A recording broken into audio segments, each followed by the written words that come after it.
नमस्कार साथियों, आप सभी का इंडी टॉक पर स्वागत है। मैं हूं शशिकांत कुमार। आप देख रहे हैं राजनीति के सबसे विश्वसनीय चैनल। आज लाल किले के प्राचीन से नरेंद्र मोदी अपना भाषण दे रहे थे।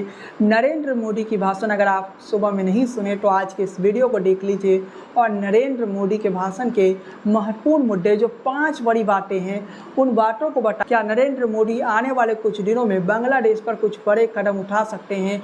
बांग्लादेश में जिस प्रकार से हिंदुओं पर जुल्म हो रहा है, क्योंकि आज नरेंद्र मोदी ने अपने भाषण में बांग्लादेश का जिक्र भी किया और नरेंद्र मोदी ने इसके साथ यूनिफॉर्म सिविल कोड का भी जिक्र किया। यूनिफॉर्म सिविल कोड का जिक्र करके नरेंद्र मोदी एक मैसेज देना चाहते हैं। नरेंद्र मोदी के उन 5 महत्वपूर्ण मुद्दे जो नरेंद्र मोदी ने उठाया, इसके अलावा किस शब्द का प्रयोग नरेंद्र मोदी ने आज सबसे ज़्यादा किया, वो भी आज के इस वीडियो में बताएंगे। लेकिन सबसे पहले आपसे कह देना चाहते हैं कि अगर आप नरेंद्र मोदी के पूरा भाषण को पढ़ना चाहते हैं तो intoknews.com पर चले जाइए, या नरेंद्र मोदी के पूरे भाषण को सुनना चाहते हैं तब भी आप intoknews.com पर चले जाइए। वहाँ पर डिटेल में नरेंद्र मोदी का पूरा भाषण उपलब्ध है। सबसे पहले आज की इस वीडियो में हम बात करते हैं यूनिफॉर्म सिविल कोड की। आज नरेंद्र मोदी ने यूनिफॉर्म सिविल कोड का जिक्र भी किया और Narendra Modi uniform civil code के जिक्र करते हुए क्या कहें, सबसे पहले आपको ये सुनाते।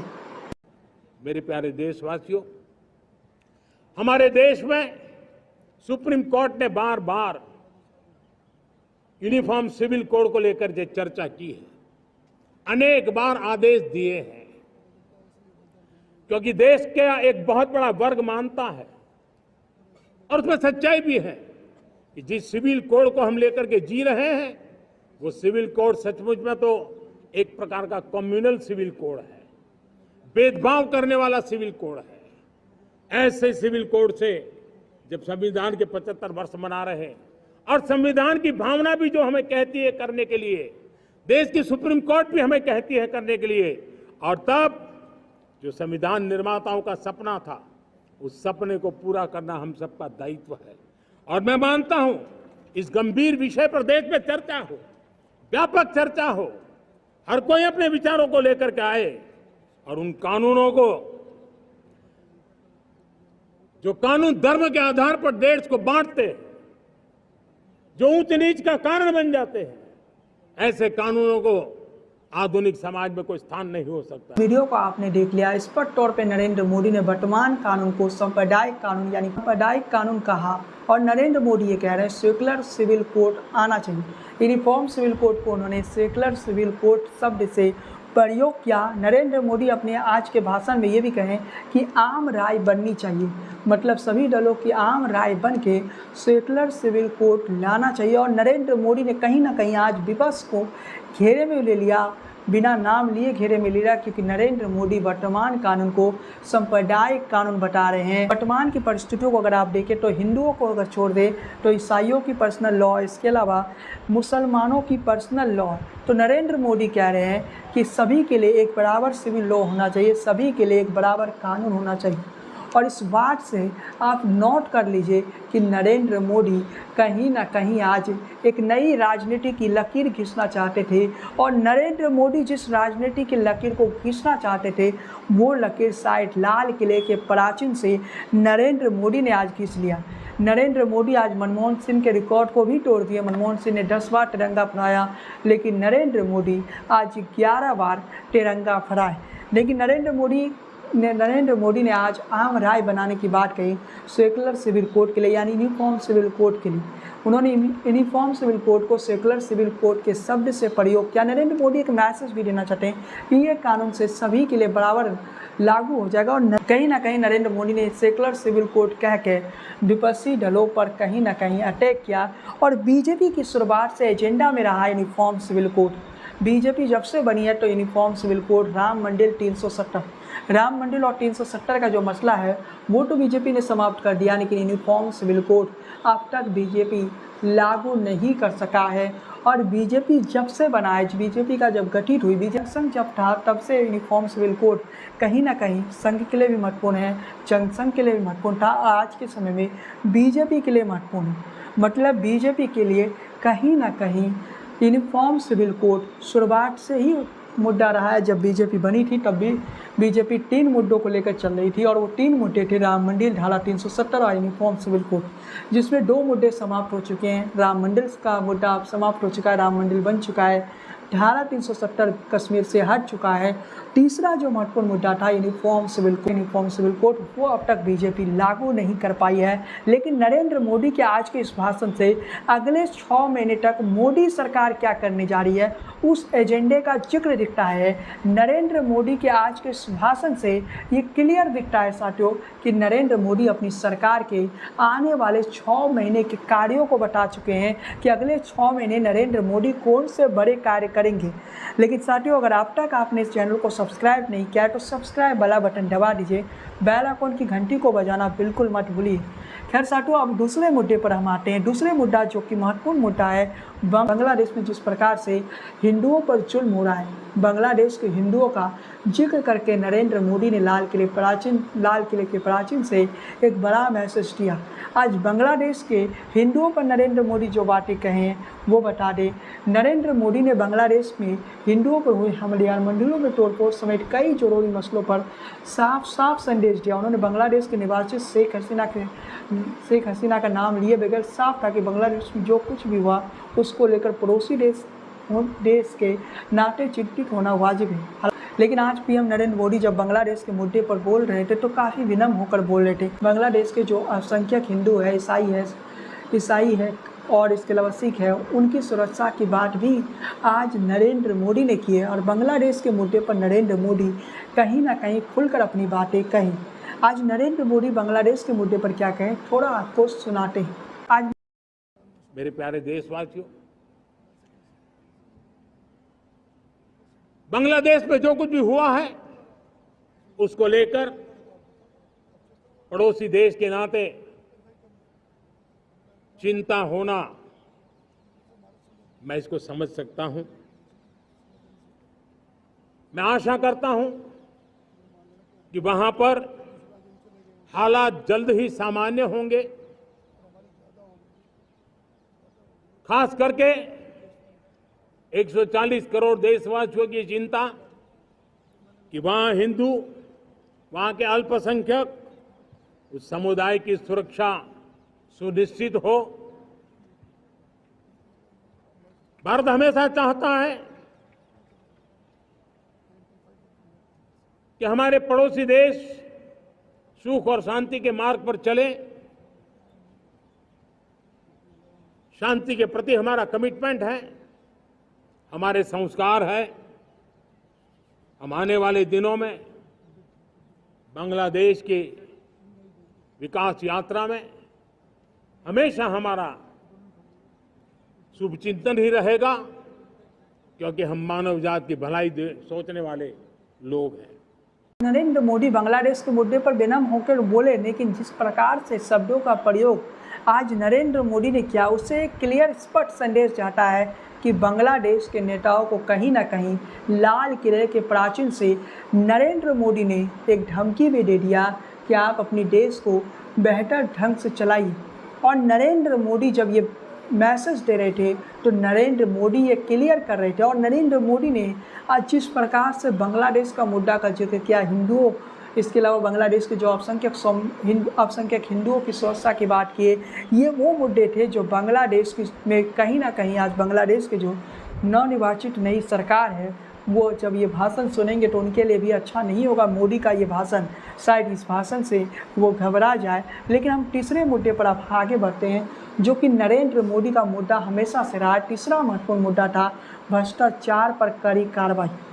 जिस प्रकार से आपको मालूम है कि अरविंद केजरीवाल जेल के अंदर जा चुके हैं, पीएम मोदी ने अपने भाषण में कहा कि हमने व्यापक रूप से भ्रष्टाचार के खिलाफ एक जंग छेड़ा। मैं जानता हूं इसकी कीमत मुझे मेरी प्रतिष्ठा को चुकानी पड़ी, लेकिन राष्ट्र से बड़ी मेरी प्रतिष्ठा नहीं हो सकती है। उनका सीधा इशारा यही था कि जनता द्वारा चुने गए नेताओं को जेल भेजने के चलते विपक्ष उन पर लगातार तानाशाह होने का आरोप लगा रहे, पर इसके बावजूद भी वो रुकने वाले नहीं हैं। इसके साथ ही ये स्पष्ट हो गया कि सीबीआई, ईडी अपना काम आगे भी इसी तरह से करता रहेगा।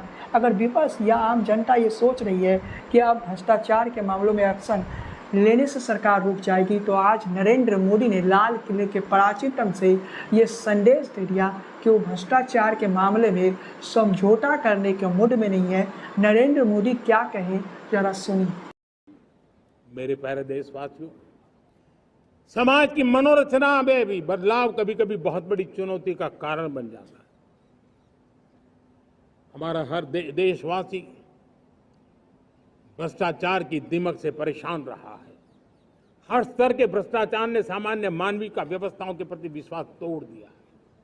उसको अपनी योग्यता क्षमता का प्रति अन्याय की जो गुस्सा होता है वो राष्ट्र की प्रगति में नुकसान करता है। और इसलिए हमने व्यापक रूप से भ्रष्टाचार के खिलाफ एक जंग छेड़ा है। मैं जानता हूं इसकी कीमत मुझे चुकानी पड़ती है, मेरी प्रतिष्ठा को चुकानी पड़ती है, लेकिन राष्ट्र से बड़ी मेरी प्रतिष्ठा नहीं हो सकती है। राष्ट्र के सपनों से बड़ा मेरा सपना नहीं हो सकता। और इसलिए ईमानदारी के साथ भ्रष्टाचार के खिलाफ मेरी लड़ाई जारी रहेगी, तीव्र गति से जारी रहेगी। के इस भाषण में नरेंद्र मोदी भ्रष्टाचार के मुद्दे को उठाया ही नहीं, बल्कि उन्होंने सीधे तौर पर कह दिया कि भले ही नरेंद्र मोदी को तानाशाह कहा जाए, भले ही नरेंद्र मोदी के लिए जो शब्दों का प्रयोग किया जाए, लेकिन नरेंद्र मोदी चुप नहीं रहने वाले हैं। नरेंद्र मोदी भ्रष्टाचारियों पर एक्शन जारी रखेंगे। नरेंद्र मोदी ने ये कह दिया ईडी सीबीआई का एक्शन आगे भी जारी रहेगा और ईडी सीबीआई इसी प्रकार से अपना काम करता रहेगा। एक बड़ा मैसेज नरेंद्र मोदी ने विरोधी दलों को दे दिया, विपक्षी पार्टियों को दे दिया, और इस मैसेज को शायद विपक्षी पार्टियों भी समझ गए होंगे, क्योंकि लाल किले के प्राचीनतम से नरेंद्र मोदी जो शब्द का प्रयोग किए ना, ये मामूली बात नहीं।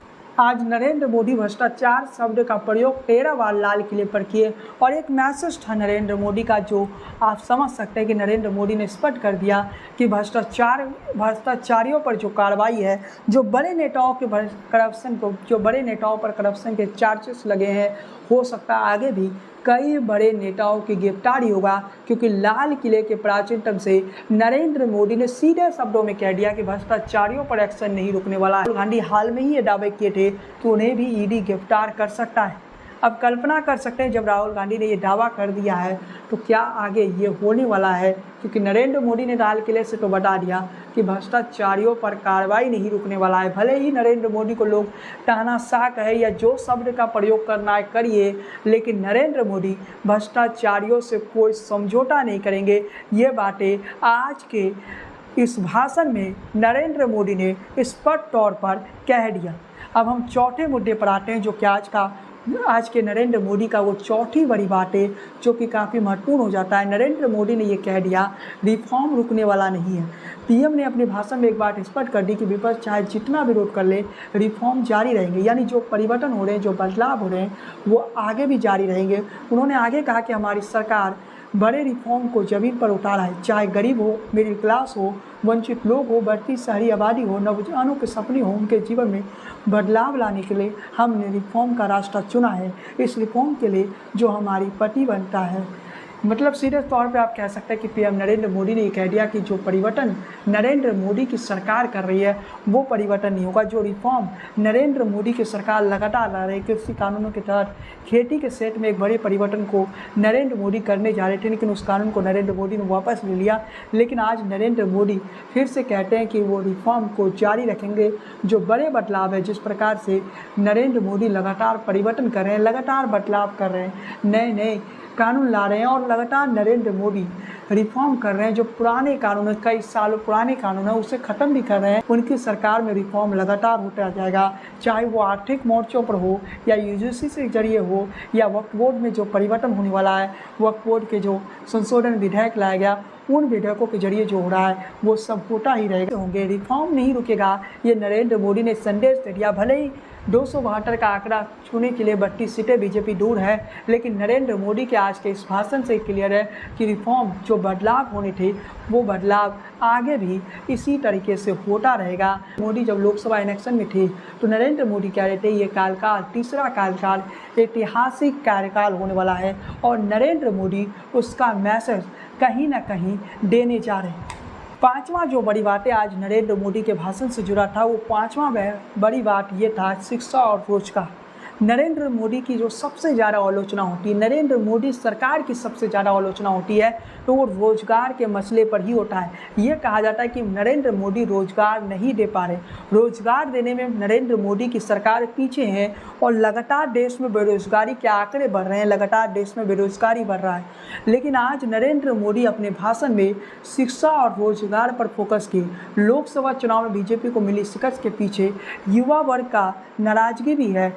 अगर बीजेपी 303 से 240 पर पहुंची है तो उसमें युवाओं का जो नाराजगी था वो एक बड़ा मुद्दा बन गया। अपोजिशन की जो पार्टियां थी वो लगातार रोजगार की बात करते, सरकारी नौकरियों की बात करते। बीजेपी अगर इस बार 303 से 240 सीटों पर आई तो बड़ा भूमिका युवाओं ने ही निभाया था। युवा वर्ग नाराज था, युवा वर्ग इसलिए नाराज था कि युवाओं को रोजगार नहीं मिल रहा था। युवाओं ने बीजेपी को एक सबक दिया और युवाओं की वोट अगर बीजेपी को मिला होता तो बीजेपी आराम से 325 तक पहुंच जाता। लेकिन बीजेपी समझ गया कि युवाओं की नाराजगी बीजेपी के लिए आगे बढ़ सकता है, इसलिए नरेंद्र मोदी आज युवाओं की भी बात किए। नरेंद्र मोदी रोजगार और पेपर लीक का जो विषय है उस विषय पर भी अपनी बातें रखे। इसलिए आज के नरेंद्र मोदी का जब आप भाषण सुनिएगा, आज के नरेंद्र मोदी के भाषण को आप intalknews.com हमारी जो वेबसाइट है वहाँ पर जाकर पूरा सुन सकते हैं। intalknews.com पर नरेंद्र मोदी ने कि आज के इस भाषण में युवाओं के लिए काफ़ी कुछ था। आज नरेंद्र मोदी रोजगार की भी बात की, नरेंद्र मोदी शिक्षा की बात की। आज नरेंद्र मोदी ये कहते हुए दिखे कि अगले 5 सालों में 2024 से 29 के बीच 75,000 सीटें बढ़ाएंगी। ये एक महत्वपूर्ण बात है जो नरेंद्र मोदी आज कहे कि 75,000 सीटें, मेडिकल की सीटें अगले 5 साल में नरेंद्र मोदी बढ़ाएंगे। आज नरेंद्र मोदी ने ग्रीन एनर्जी से रोजगार मिलने की बात कही। इसके अलावा बिहार का जिक्र किया, नालंदा यूनिवर्सिटी का जिक्र किया जहाँ पर पूर्ण निर्माण किया गया। नालंदा यूनिवर्सिटी एक बार फिर से काम शुरू कर दिया गया, लेकिन हमें शिक्षा के क्षेत्र में फिर से एक बार सदियों पुरानी उस नालंदा स्पिरिट को जगाना होगा जो कि आज के नरेंद्र मोदी के भाषण का एक महत्वपूर्ण मुद्दा था। नालंदा विश्वविद्यालय के जरिए नरेंद्र मोदी युवाओं के बीच एक मैसेज को भेज रहे थे। बिहार का उन्होंने जिक्र किया, बिहार से उन्होंने नीतीश कुमार जी शायद आज खुश होंगे जब बिहार के नालंदा विश्वविद्यालय का उन्होंने जिक्र किया। जिस प्रकार से नालंदा विश्वविद्यालय को खिलजी ने जला दिया, उसके बाद नालंदा विश्वविद्यालय का पुनर्निर्माण होता है और उस पुनर्निर्माण के बाद अब नालंदा विश्वविद्यालय में पढ़ाई भी शुरू हो चुका है। और नालंदा विश्वविद्यालय नीतीश कुमार ने तो उस दौरान बताया भी था कि नालंदा विश्वविद्यालय में जो पढ़ाई का कार्य है वो मनमोहन सिंह के कार्यकाल से ही शुरू हो चुका था। उसके बाद यूनिवर्सिटी बनता रहा, धीरे धीरे यूनिवर्सिटी बनता रहा। लेकिन आज के तारीख में नालंदा विश्वविद्यालय के जरिए एक नई राजनीति नरेंद्र मोदी खींचना चाह रहे थे और उस नई राजनीति में युवाओं को जोड़ने की कोशिश कर रहे थे। नरेंद्र मोदी आज बखूबी राजनीति को समझ रहे थे। आज नरेंद्र मोदी ये 5 वो मुद्दे हैं, वो 5 बड़ी बातें हैं जो नरेंद्र मोदी ने सीधे तौर पर जनता से कहे आज लाल किले के प्राचीन से। लेकिन आज लाल किले के प्राचीन से नरेंद्र मोदी किन शब्दों को सबसे ज़्यादा बार बोला है, थोड़ा कुछ शब्दों के बारे में बता देते हैं। आज नरेंद्र मोदी देश शब्द का प्रयोग 61 बार किए, भारत शब्द का प्रयोग 59 बार किए, देशवासी शब्द का प्रयोग 45 बार किए, युवा शब्द का प्रयोग 43 बार किए, विश्व शब्द का प्रयोग 34 बार किए, सपना शब्द का प्रयोग उन्होंने 28 बार किए, सुधार शब्द का प्रयोग वो 23 बार किए, महिला शब्द का प्रयोग वो 20 बार किए, सरकार शब्द का प्रयोग उन्होंने 18 बार किए, किसान शब्द का प्रयोग वो 17 बार किए, विकसित भारत शब्द का प्रयोग 16 बार, शिक्षा शब्द का प्रयोग वो 16 बार, राज्य शब्द का प्रयोग 16 बार, आज़ादी शब्द का प्रयोग 16 बार, रक्षा शब्द का प्रयोग भी 16 बार, इसका बैंकिंग शब्द का प्रयोग 15 बार, 140 करोड़ देशवासी शब्द का प्रयोग वो 15 बार किए, 2047 तक विकसित 2047 का जिक्र उन्होंने 13 बार किए, भ्रष्टाचार को उन्होंने 13 बार कहे, मध्य वर्ग पर 11 बार कहे, 40 करोड़ शब्द का प्रयोग वो 11 बार किए। इसके अलावा और भी कई महत्वपूर्ण शब्दों का प्रयोग किया। इसमें दलित शब्द है, यूजीसी शब्द है, दलित और इसी शब्द को 6 बार नरेंद्र मोदी ने प्रयोग किया। रोजगार शब्द पर नरेंद्र मोदी आज 6 बार कहें। लेकिन इन 5 बड़े मुद्दों के साथ ही हमने आपको ये भी बताया कि नरेंद्र मोदी किन किन शब्दों का सबसे ज़्यादा बार प्रयोग किया, थोड़ा समय की सीमा है, इस कारण से हम सारे शब्दों के बारे में तो नहीं बता सकते, लेकिन intopnews.com पर जाइए, वहाँ पर आप डिटेल भी पढ़ सकते हैं इन सारे शब्दों के बारे में। खैर इस वीडियो में बस इतना ही। चैनल पर पहली बार आएँ तो सब्सक्राइब वाला बटन दबा दीजिए, बेल आइकन की घंटी को बजाना बिल्कुल ना भूलें, फेसबुक पेज को फॉलो कीजिए, लाइक कीजिए, बने रहिए इन टॉक के साथ, राजनीति का सबसे विश्वसनीय चैनल पर। जय हिंद, वंदे मातरम।